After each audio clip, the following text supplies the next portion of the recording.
is going on, Dodgers Nation? Welcome to another edition of the DN Roundtable. My name is Clint. You can find me as Real FRG on Twitter and Instagram. This guy is Eric Eulau at EEULAU. Twitter and Instagram, BrookMe3, Brook in the flesh, all those spots. And joining us remote right now while he's on the maybe COVID IL. We don't really know, but he's got a lot of work to do. Doug McCain, DMac_LA. Doug, how are you doing, man? We haven't seen you all week. We're kind of sad without you. I'm doing great, man. I miss you guys more than you ever know. But busy week, of course, you got the trade deadline next week. This team continues to dominate. Got into a little rough patch here with the Nationals. Looks like they turned around today, going to salvage the series with the win. But yeah, lots of exciting news coming this week. Will the Dodgers make a massive splash, kind of the last minute, getting involved in the Soto trade talks? Will they trade for a starting pitcher? Will they try to bolster the bullpen? Will they add a right-handed bat? I mean, a lot of questions for this team. Never count out Andrew Friedman. So yeah, lots of exciting stuff. It'll be very interesting to see how this roster looks a week from today. Yeah, absolutely. A lot to look forward to in the next less than a week. We got T-minus 6 days until trade deadline as of the time we're recording this. As we get into roundtable topics right now, you guys see him on the screen. We got to talk about Max Muncy because Max Muncy is somebody that kind of spells whether or not the Dodgers really desperately need to make a move at the trade deadline. The question I have is very broad. It's very general, boys. How do you fix Max Muncy? Brooke, I want your expertise here as big-time baseball boy. What do you think? We know what's wrong with him is in his head, but how do you fix this? How do you get him out of his head? I still think it's more than the head. I think it is his elbow still. I think there's issues going on with it. I think it's not healthy. I think it's hurting him. I think it's going to be something that's just going to linger for a long time. So what do you do with that? There's only one option. You shut him down. He's done. Shut him down for the season. Give him the time off that he needs. You shut him down. We're in July right now. You shut him down through August. He comes into September. Maybe September he's feeling great. Maybe he comes up to Dave and he's like, hey, like my elbow's feeling great. I'm feeling good. I'm ready to go. Get me back in there. Maybe that happens. But right now, as we stand here today, it's pointless. There's no reason to have him in there. He's not doing you any good. I mean, he is drawing his walks sometimes, as Eric has been known to point out. But aside from that, he kills rallies. He's hurting everybody. It just doesn't help out what he's doing right now. So I think the best course of action, the best course for his entire career, like to save his entire career right now, is to make sure he gets that elbow healthy. Shut him down. Stop. Eric, he's a guy who's win healthy, win right, in a full season. He's a 35 home run threat. You go to his baseball reference page. He's just imagine this lineup with Max Muncy doing Max Muncy things right now. Do you think he finds a way to figure it out, or is this just a wash of a year? I mean, right now, Chunky Muncy's Thin Muncy. That's not a good thing for this team. I do think he'll figure it out. I think there's a possibility that maybe he ends up playing 3 or 4 games a week. Maybe they just decrease the workload a little bit and just help him stay a little fresher.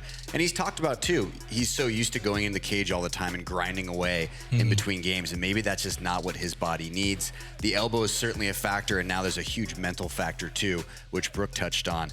I think there is a way that he gets back to something close to pre-injury, but I don't think we're going to see 100% Max Muncy this year. But I do think things are going to start to turn around for him. If you look at the BABIP, if you look at some of the at-bats he's taking, he's still missing balls that he normally crushes, and that is a huge problem. I'm not going to sugarcoat that. But I do think he's better than what the numbers suggest. He will be better in the second half. I mean, he's looked atrocious over the last few weeks. The at-bat quality, even chasing walks, he's not walking at all. This is a shell of a man who's very lost in his own head. I mean, if you watch Tuesday night's game, the frustration, you could taste the frustration in the man in that moment. And he might be too far gone in his own head. Doug, chances, what do you think the chances are that this guy actually ends up getting Max Muncy, Min Muncy as some are calling him, shout out AJ Gonzalez, that he actually gets significant at-bats in October? Yeah, I'm calling him Milk Box Muncy because what happened to Max Muncy? And everyone out there saying that he's this year's Cody Bellinger. No, to me, he's this year's Edwin Rios, a guy that we know when he's right, he's a very talented hitter. He brings that thump from the left side, but he just, like Brooks said, I think it's a physical issue. Look, I'm not a doctor. I just play one on this round table. And all the Twitter doctors out there, they say he should have had surgery in the offseason to repair what's going on. But you're seeing when he's at the plate in pressure situations, the way they're attacking Max Muncy this year as compared to how they did in the past, they're not afraid of him at the plate. I mean, you're up there, and I remember watching Max Muncy, and I'm wishing for home runs, wishing for extra base hits. Now I'm up there just hoping that he finds a way to get a free pass, and that is not the Max Muncy that we're used to seeing. But he does have a career 881 OPS in the postseason. If he can find it, like Cody Bellinger did last season, when Cody Bellinger, his rock bottom was even worse than this current version of Max Muncy. And what happened to Belly? He had a 907 OPS, was second to Chris Taylor last year in the postseason. But something just does not look right. He's not getting behind on top of fastballs at all. He just doesn't look like the same player. But the good news is that if they add a bat, guys continue to get healthy, I do think they're going to start to limit his playing time. And at the very least, you have to bat him either 8th or 9th in that lineup, because last night I would rather see Gavin Lux at the plate in a key situation. But yeah, it's not looking good for the Funky Muncy. And I would say the chances are, I wouldn't say slim to none, but I would say that if I had to give it on a scale of like 1 to 10, the 10 being the chance that he's going to get back to where he was, I'd probably give it a 4 right now. Yeah, there's hope. There's really it's hope in one hand, shit in the other. And right now, Max Muncy, unfortunately, isn't doing shit. But if there's one guy who can eventually figure it out, he's reimagined himself. He's rebuilt himself before coming from LA. Or from Oakland to LA. He was a bad player in Oakland. Right now, he's a bad player, and hopefully he finds a way to figure it out. But if he can't, there's a short amount of time to figure out whether or not he can or cannot. But the trade deadline is coming up, and there's a massive name out there, Juan Soto. The organization, the front office has said, hey, if you can go out there and get a generational talent like this, you got to try to do any sort of move to get him. My question here is, what's the worst thing the Dodgers can do at the trade deadline? Eric, what do you think the worst thing they could end up doing is?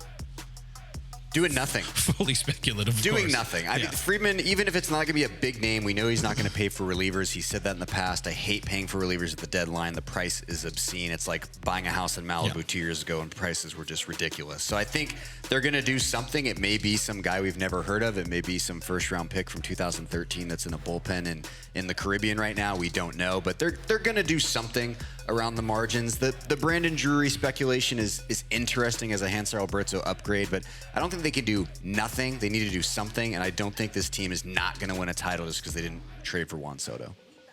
Thoughts? I think the worst thing that they could do right now is go out and trade for a big-ticket reliever.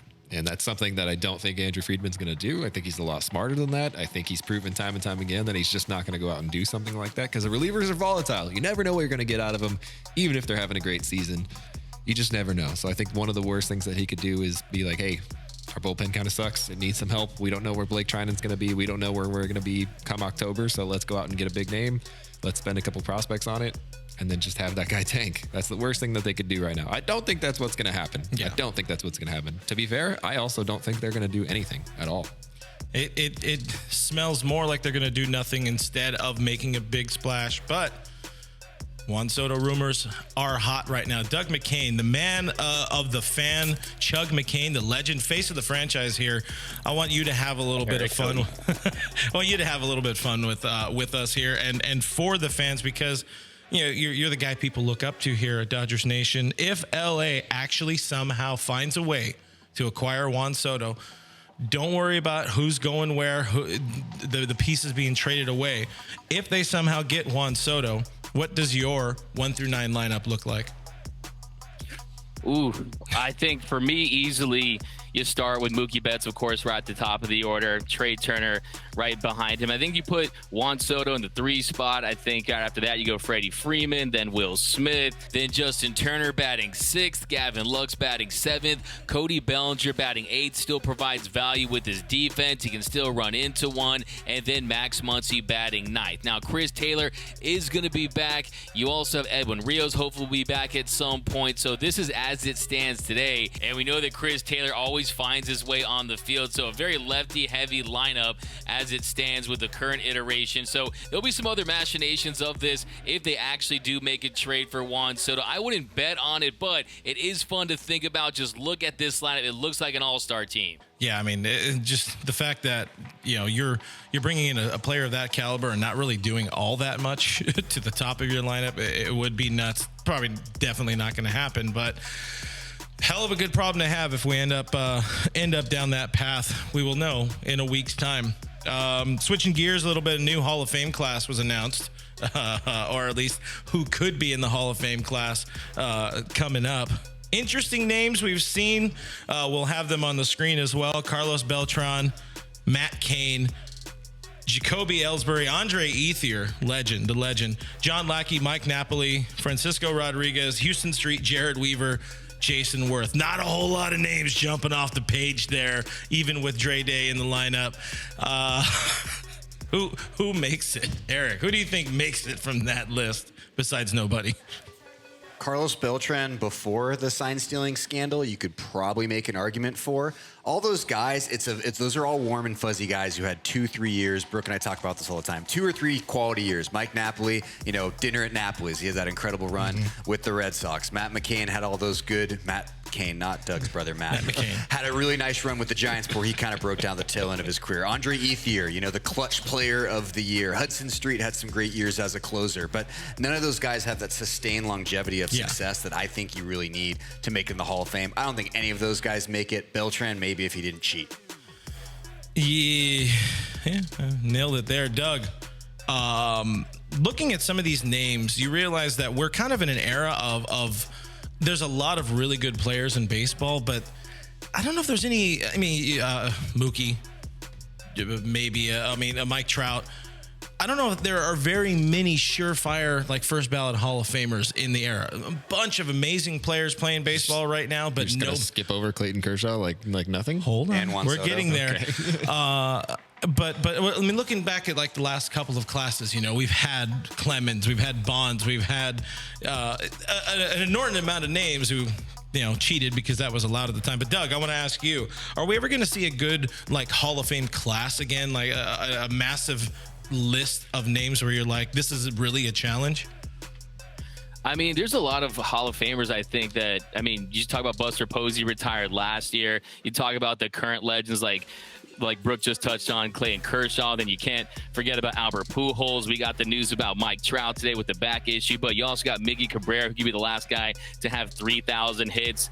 Is Greinke a Hall of Famer? He could be a fringe guy. Max Scherzer, he's a surefire first ballot Hall of Famer. Yadi Molina, there's been some debate over him throughout the years, but I think if you're talking about that kind of next generation of players, like you mentioned, you've got the Mookie Bettses. We all talk about Juan Soto. They call him the modern day Ted Williams. I don't know if Ted Williams will hit 249 in the season, but he's the guy that could be on a Hall of Fame track at some point in his career. But I think that at some point, look, you always just take the best crop of the players of that era. And I think that numbers change, the way you value numbers change. Of course, wins and losses, no offense, they don't mean the same now as they did in the past. And I think you're going to see the same with hits as well, and just overall just counting numbers. But for the most part, I think you're going to see a lot of players that do have some high peaks, but they're kind of in the Hall of Good, the Hall of Really Good, the Manny Machados, or the Manny Machados types, even the Paul Goldschmidt's types that really aren't going to put up those Hall of Fame numbers, but just kind of right beneath it. So,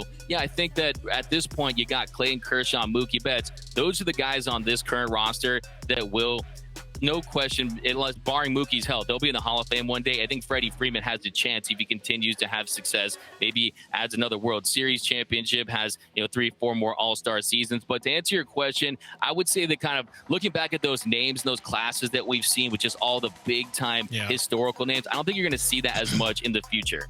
Yeah, the names that you listed out, it's these are some phenomenal players. But to me, maybe it's just me, I don't hear anybody, nothing screams like Sammy Sosa style numbers, it's a bygone era. People aren't going to hit 600 home runs anymore because, well, they aren't shooting themselves up with some of that good no more. Brooke, next Dodger Hall of Famer not named Clayton Kershaw, because, yes, foregone conclusion, that is a Hall of Fame baseball player. Russell Martin. I wish. I really, really wish. Doug nailed it. You're looking at the current roster, looking at the past 10 years, who's come through this team, who's been on this team, who's been a superstar, who hasn't, whatever you want to call it. It's Mookie Betts, no doubt about it. There's not going to be anyone else in between there, between Kershaw and Mookie. That's the next one up. And it's got to be Mookie. Like Doug said, it's got to be his health. It's got to keep up. He's got to maintain it. I don't think Freddie Freeman is a Hall of Famer, regardless of how the next couple of years go. Personally, I don't believe that. But Mookie, absolutely a Hall of Famer. 20. And he will have a National League MVP before his time is done. So he'll be the second guy to do that in both leagues. Yeah, Mookie's the definite. I should have thrown Mookie in there, but that would have been cheating. Freddie's got a fringe chance. If he comes here, wins a few championships, gets that Derek Jeter treatment, because championships means Hall of Fame player. Maybe it happens. All-time favorite player right there for Eric is Derek Jeter. Final thing, guys, have a little bit of fun with it here, and we'll draw names from a hat. Doug, you're going to go first. We're a group that has been to a number of baseball games at Dodger Stadium in our lifetimes. Doug, what is your favorite all-time Dodger Stadium giveaway? Ooh, honestly, this goes way, way back. But back in the day, in like the late 90s, they gave away this binder set. And the background was yellow, and you had like all Mike Piazza and Nomo, and they're all cartoon, like superhero versions of those players. And I used that as my binder for literally 4 years. Like, so that has to be it. I used that binder for 4 years. It was amazing to me. I look for on eBay every now and then. So that's my answer. That was actually his UCLA days. Yeah. It was in UCLA. Yeah, the ladies love DMAC_LA there at UCLA. Brooke. I don't remember when it was, and it was a pretty basic ass giveaway. But it was a duffel bag, and it just had LA. Wait, was it the clear one or the white one? It was the black one, and it just had LA on the sides in the white font, and that was it. There was nothing special about it. But I used that duffel bag so much. I still use that duffel bag. Is that back before they made them out of like that really, really cheap material? Yeah. No, this one is durable. It held up. 2 uses. It held up. I still use it. It's in my closet somewhere. It's you gotta put it on display. They kept taking it through airport security and stuff. So I mean, they used to have some really good giveaways. I remember there was like a hoodie a couple years ago too. Mm-hmm. Maybe it might not have been a couple years ago. Time is a son of a bitch, but a duffel bag about town, if you will. Yeah, about town. But the hoodie that they gave away that time, pretty thick too. I was like, this is pretty good quality. All it had was like Bank of America on the side or something like that. Whatever. Tend to happen. Yeah. Eric, you got an all-time favorite giveaway that either you got or you really, really wanted? My annual least favorite giveaway, without fail every year, is the USC colored Dodgers hat. It's one of my favorite things in the world combined with one of my least favorite things in the world. And I hate seeing it on the Jumbotron. I hate seeing it on my screen. I hate seeing it on my phone on the Dodgers app. It's absolutely horrid. That is my least favorite. I do like the nice, cheap, standard color Dodger hat, because it's nice to have a Dodger hat. If it's going to rain or you're doing some work around your house or whatever, it's nice to have kind of a throwaway hat. Like, hey, I don't care if this gets covered in dirt or whatever. I'm not going to take my World Series champions shirt, and start washing my car with it on, but it is nice to have a nice freebie hat that you can still rock with pride but not worry about the quality over time. Have you tried on one of those Father's Day bucket hats? No, they were a big hit. I want one so bad. The Hawaiian shirt thing that they gave away. Oh, the luau shirt? Yeah. I really wanted to send Doug to that game because Doug looks like a man made for that luau shirt. Absolutely. So, hey, if you guys have a luau shirt. That was a giveaway? Yeah, they gave it away on Monday. You needed to have one of them special tickets. But if you guys want to send Doug one of them luau shirts, we'll, I don't know. And the binder. How many buttons open are you going on the luau shirt? You seem like a 4-button open kind of guy, like chest lettuce. It depends how my chest hair situation is like at the time. So sometimes I'll just shave this whole area and then the rest will be, a werewolf status, but kind of depends on that. But if I'm feeling loose, had a couple Modelo's, I might go, 3 buttons, let it party. That's some romantic stuff. That's my shirt when I look like I'm the manager at Islands. I like the idea of Miami Vice, Doug. It's a solid throwback. For me, I don't know if you guys remember, but back in the day, early 2000s, they were giving away like the aluminum lunch boxes with like all the players on them. Those were great. I don't know if it's like my all-time favorite, but those were just really awesome. You could store your dope in them as a kid. You could hit people with them. Yeah, and plus, I have a couple of them with a Paul LaDuca on them, my good close personal friend. Cody wasn't even alive.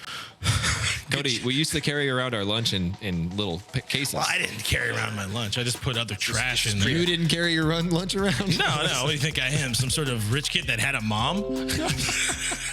Yeah, now kids are just door dashing their lunch to elementary school. One more thought. Also, you got to appreciate the quality that has changed from how terrible the bobbleheads were when they first started coming out to how good they are now, because they were absolute trash. They all looked like about the same player. We got to post the picture of Cesar Asturis over here on this bobblehead shelf or behind us, whatever. Anyways, bobbleheads are fun. Let us know what your favorite Dodger Stadium giveaway is of all time. Let us know what your lineup looks like featuring Juan Soto in the flesh in Dodger blue. How do you fix Max Muncy besides trading him away for a bag of bobbleheads or baseballs, whatever it may be? And who's your next Dodger Hall of Famer not named Mookie or Clayton Kershaw? I am Clint. That guy is Brooke. This guy is Eric. And the guy on the screen is Doug. We'll see you all back here next week for another edition of DN Roundtable. While you're here, click this video. This video is cool. Or wherever it is. That one.